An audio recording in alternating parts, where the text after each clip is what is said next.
merong isang babae,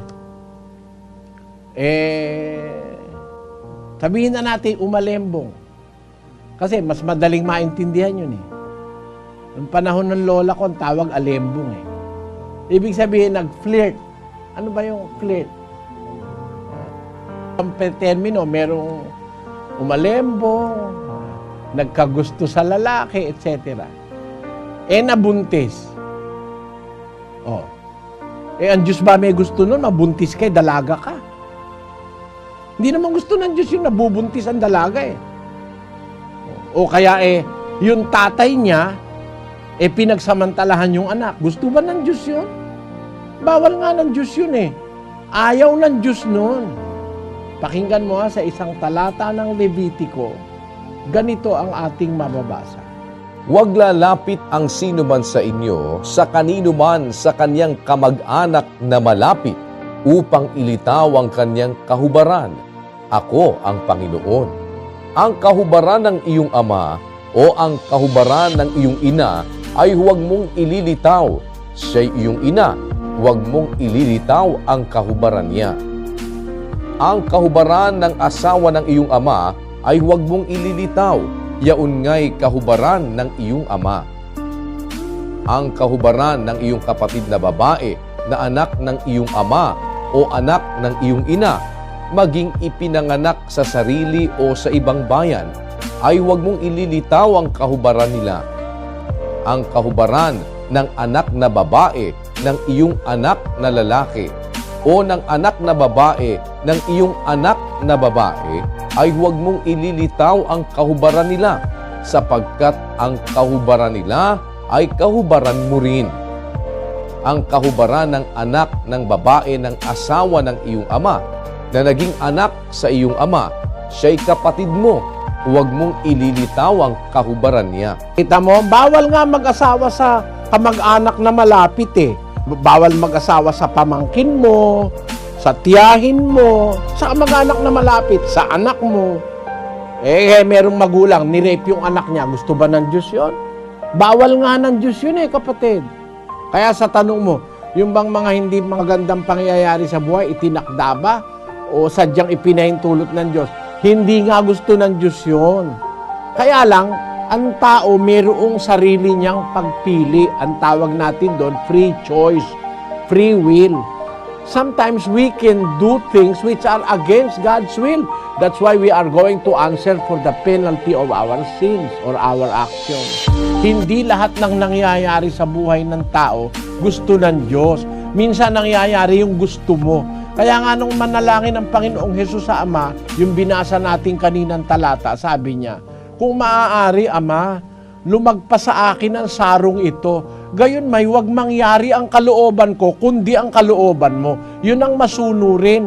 Ang pinangyayari, yung kalooban ng Ama, gaya ni Kristo. Meron tao rebelde, ayaw sumunod sa Diyos eh. Yung gusto niya ang ginagawa niya, kaya pati anak niya, sobra kawalangyaan niya, pati anak niya, nire-rape niya. At hindi isang pangyayari merong ganyan. Yang mga pangyayari na yan, hindi gusto ng Diyos yan.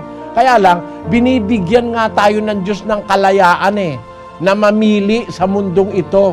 Para ikaw ay, kung magiging dapat ka sa Diyos, it's your choice. Ikaw ang namili. Kung mapapahama ka, ikaw rin ang namili. Hindi mo masisisi ang Diyos. Kasi pinamili ka niya 30:19 ng Deuteronomio.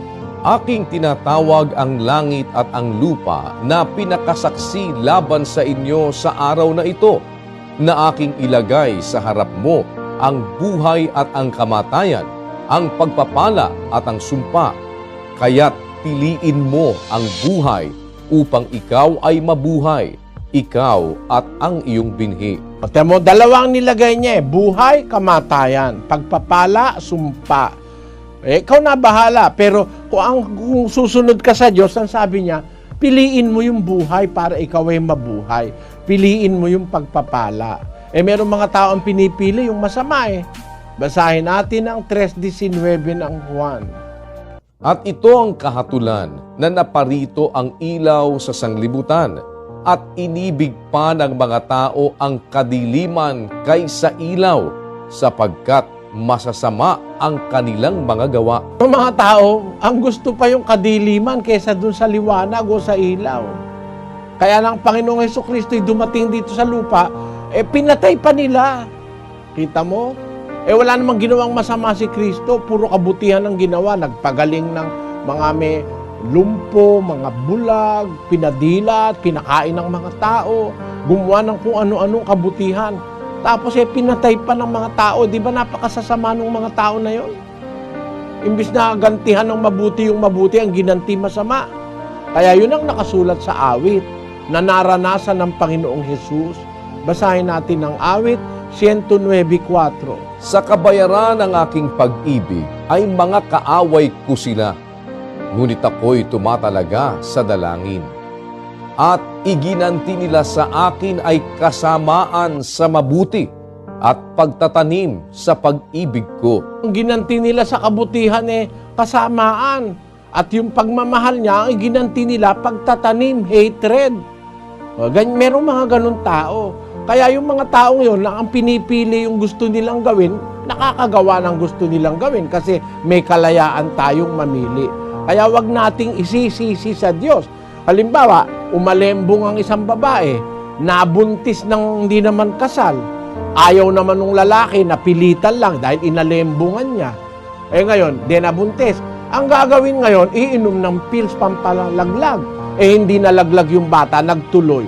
Nung lumitaw yung bata ay walang isang paa, o nung lumitaw yung bata ay walang tenga, o kaya pilay, o yun masamang pangyayaring sabi, Diyos ba may gusto nun?